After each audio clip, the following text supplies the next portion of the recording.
Hey everyone, and welcome back to my channel. So in this video, I'm going to be speaking about everything you need to know about LinkedIn going into 2020. By the end of this video, you'll be armed with all of the knowledge that you need to not only start using LinkedIn effectively, but also to start using it efficiently when it comes to lead generation for your marketing, advertising agency, coaching, or consulting business. For those of you new to my channel, my name, as you can probably tell, is Natasha, and I have a marketing agency and a consulting business which is centered around helping people generate leads on LinkedIn. So if you haven't already, please subscribe to my channel, and if you enjoy this video, please give it a thumbs up at the end, as it really helps me get this video out to many more people. So let's jump into it.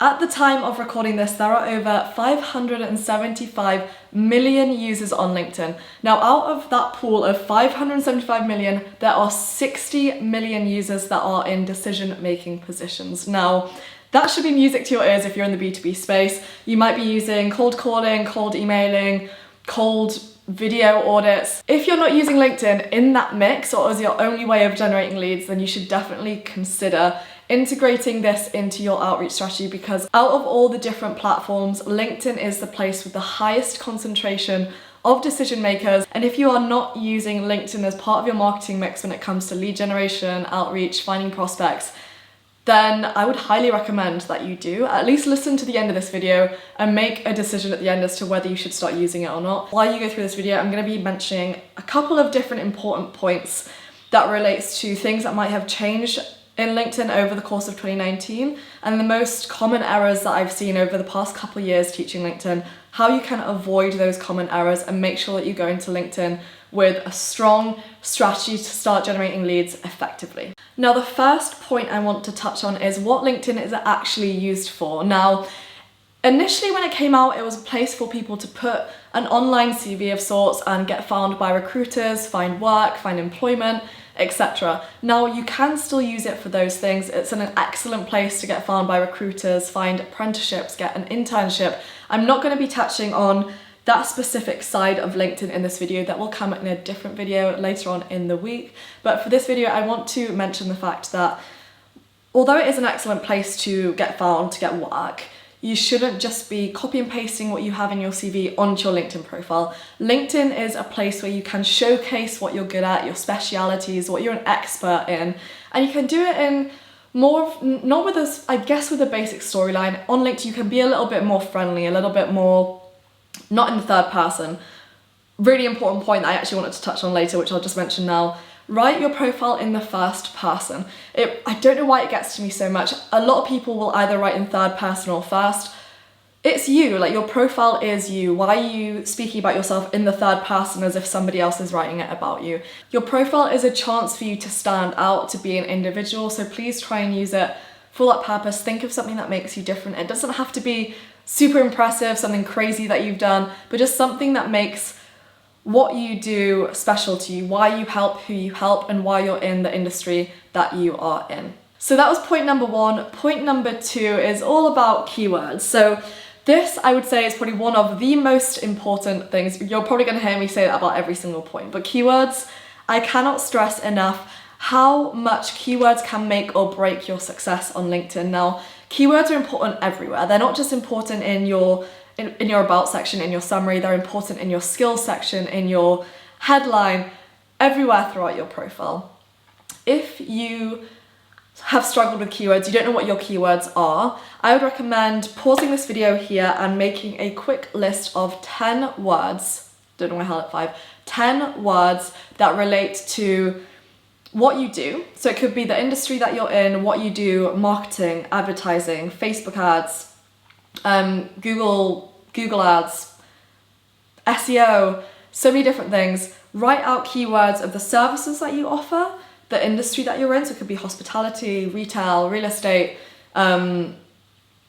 medical, any sort of industry. Note down the industries, services, any specific skills that you have, so it could even be specific softwares that you use. It could be Final Cut Pro, it could be Adobe After Effects, it could be any different skill sets that you have. So break it apart into industry, services, skills in terms of specific softwares, skills that you have, similar to what you'd write in a CV, I guess, but extract those words that people might be searching for when they're looking for someone like you, and you want to write down those words and then spread them out throughout your profile. Now, the different parts of the profile that you want to focus your keywords into, where you want to have as many keywords as possible without making it sound spammy. It has to still make sense. You can't just put your keywords everywhere in a hope that your profile is going to rank higher, because then even if it comes up closer towards the top, people are just going to look at it and be like, what is this person talking about? So try and break it up in an even way where it makes sense, but you want to start from the top of the profile and then work your way down. So if we start from the top, we have your headline. So in your headline, you want to say who you are, what you do, who you help, and how. So for example, I would have, I help agency owners, coaches, consultants generate leads. So it's who I help, what I help them do, generate leads on what? On LinkedIn. And then I could say, increase your lead flow by 10x per month, or get exposed to 10,000 people per month. It could be any different thing that sets me apart as a USP. So anything specific that I help my clients do which sets me apart from other LinkedIn consultants, for example. You could do a similar thing for whatever niche, whatever industry you're in. So I see a lot of people who maybe do Facebook ads and they say, I help chiropractors expose their business to 10,000 people, 10,000 new customers per month using Facebook ads and Google ads. It could be anything, or it could be I help entrepreneurs scale from 6 to 7 figures using funnels. Any sort of different thing that you do, but who you help, how you help them, and you should heavily have keywords throughout that. So in my headline, I know I've got consultant, coach, LinkedIn, lead generation. They're all my main keywords and I want to have them in my headline. The reason that this is so important is that people see your headline under everything. So they see it when they go on your profile. They see it if you request to connect with them. They see it when you send them a message when you're in their inbox. They see it all the time under every notification. So it helps that viewer, that prospect, create a connection between your name and then your headline. So whenever people see Natasha Vilaseca, I want them to associate my name with LinkedIn lead generation. So that's kind of what you want to do in terms of generating top of mind awareness, but also ranking your profile higher, because the more keywords you have that relate to your services, that help people find you, that are searchable terms. So if people are typing in LinkedIn consultant, I want my profile to come up towards the top. If it doesn't, I'm less likely to get found by new prospects, and they're going to click on somebody else's profile who has more keywords than me. So this is why keywords are so important. So after your headline, you want to move down into the about section. So in the about section, I would recommend finding a couple people that excel in your industry, seeing what they've written out. Do not copy them, because there's no point. You want to make it your own. Your story is going to be different to theirs, but have a look at their about section, have a look at the keywords that they're using throughout their profile, have a look at their structure. Do they have a CTA at the end? I would always recommend having a call to action in terms of sending people to book a call with you, to message you on LinkedIn, to send you an email, to go to a landing page, whatever it is, at the end of your summary, and also including a breakdown of what you do, which helps with keywords. So I'll probably just show mine up here. I have like a list of services that I help people with. So it's a good way of me saying this is what we do, but this is also helping increasing my keyword count, because I can put it in a list format and it doesn't have to make sense in terms of forming sentences. So that's why it helps me kind of bump my profile up in terms of keyword ranking. Now after the about section, we move down towards the experience, and then we have skills. Now in your experience section, this is going to be where you have current or previous job roles, titles. So if you are the founder or the CEO of your company, if you are managing director, marketing manager, at any sort of level, you're going to have that attached to the company that you work for. If you don't have a company page, you do have a business, I would highly recommend adding one. All you have to do is create a company page, add your website, and then you can link the icon directly. I will show you how to do this. I'll overlay this in the video. You can link that directly to your experience so that people can click on the company, see the description, go to the website, see any content that you've posted to your company page, etc., etc.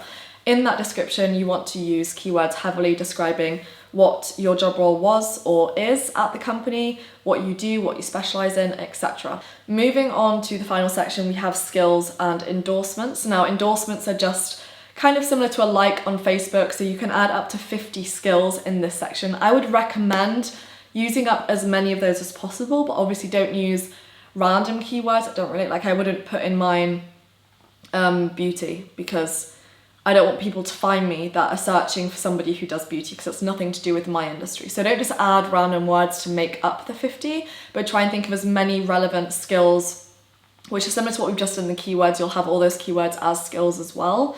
Try and add as many skills as possible. I think it's split into different sections. So you've got industry, softwares, interests, different sections within the skills. So try and think of as many as possible. If you need some inspiration, again, have a look at somebody else who's in a similar industry, similar niche to yourself, and use that to take inspiration, and then add your own that are probably different in terms of what skill sets you have, what you specialize in the most. But this is one of the best areas to put in keywords, so make sure you do use that section. Right, so point number 3 is building a strong network. Now, by building a strong network, I want to speak about this because a lot of people think a good network means I need to go out and connect with as many people as possible, which I can tell you from my experience is wrong. Now, there are some people that go on LinkedIn and they connect with everyone they can. That's called a lion. So LinkedIn open networkers, they don't care what industry you're from, they don't care whereabouts you're located, they don't care how big your company is, they just connect with everyone. That has some benefits, but in terms of what we want to achieve when it comes to B2B lead generation, I would recommend doing the opposite. I think it's better to have a smaller network of people which is highly targeted than a huge network of people that probably aren't going to be interested in your services, they're not going to engage with your content, and they're not going to convert in terms of becoming a potential client of yours. So when it comes to networking, we need to, before we even send a connection request, we need to think about who we are looking for. So when it comes to identifying your ideal persona, I want you to take a quick second, by a quick second I mean about 15 to 20 minutes, to think about what characteristics your ideal persona has. So let's have a look at the macro stuff first. So we've got places such as geography. So whereabouts in the world are they located? You're looking at places in New York, San Diego, San Francisco, London, Belgium, France, Spain, the state, like anywhere. Think about the geography of where your ideal prospects tend to reside. Second, we have the industry. So what industry do they belong to? You're after people in the real estate niche, people in health, wellness, fitness, medical space, anywhere. What industry are they in? Thirdly, we would go for title. So what seniority level do they have? Could it be managing directors, partners, managers, CEO, founder, marketing executive? What kind of title does your ideal prospect have? Because we're going to want to use that when it comes to targeting later down the line. So we've done geography, industry, seniority level. Finally, I would say the company size, and also we've got language as well. So I always have mine set to English, but obviously if you're working in a different country, you're targeting people who are French speakers, any other speaker, you would choose the appropriate language that you need to do for your industry, for your target market. For me, I'd have English as a language of the profile. And then we said company size. So are you targeting solo entrepreneurs, people who are in startups, SMEs, so small to medium enterprises, or large Fortune 500 companies? Have a think about the kind of company size that you are looking for. So I think we've covered geography, industry, seniority level, company size, language. Those are the 5 things that I would recommend thinking about before breaking down any other aspects of your prospects. Now, the next thing we need to think about is the online habits of these people. So do they just hang out in a specific place on LinkedIn? Are they part of a certain group that they spend most of their time in? Do they maybe spend a lot of time on Instagram or YouTube or Twitter or another platform that maybe we haven't thought about? Like for myself, LinkedIn is probably my primary source of lead generation. Then I have YouTube, then I have leads coming from Instagram. Now, the fact that I know this means that I can spread out the time I spend on all those platforms. On LinkedIn, the most of my time I spend directly messaging people, creating those relationships, sending people in between LinkedIn and YouTube a lot of the time, because a lot of my content on YouTube is a big driver of content to me. So I have a lot of people that go from my LinkedIn, subscribe to my YouTube, or people that find me on YouTube that go and connect with me on LinkedIn. So it works pretty well for me because I have written social proof and then I have video evidence. I actually know what I'm talking about, so people can go and watch the videos, see if I'm a good fit to help them out, see if they like the style of how I do things on LinkedIn, and then make an educated decision as to whether they want to connect with me or set up a call with me or become a client of mine. So have a think about where your potential clients spend their time. It could be Quora, certain online forums, certain groups in LinkedIn. Take that time to go and find where they mostly hang out and then integrate yourself into that path as well. This takes me on to point number 4, which is LinkedIn groups. Now, a lot of people struggle with LinkedIn groups. They think that there are too many members in a lot of them, which makes it hard to actually have good quality engagement with people because there's so many posts going out so often. I do agree with that to the extent, and I think it's good to find a happy medium when it comes to the kind of groups that you're looking for. Now, what I would do is, when you're joining groups, you normally have to fill out a couple of questions, then you get accepted within roughly 24 hours. It can be different for certain groups. But say, for example, you identified a group and it was for real estate in the London area. So you join that group, you request to join it. Then once you join the group, I would recommend targeting and identifying the key decision makers. So the people that are the most active in the group, or maybe the highest in terms of seniority level, have the most respect or authority within that group. Having a look at the kind of content that they post, having a look at the kind of content that they engage with, what their common problems are or what they're teaching, and then using that as intel and insight as to how you are going to interact with them, connect with them, post content that they would find valuable.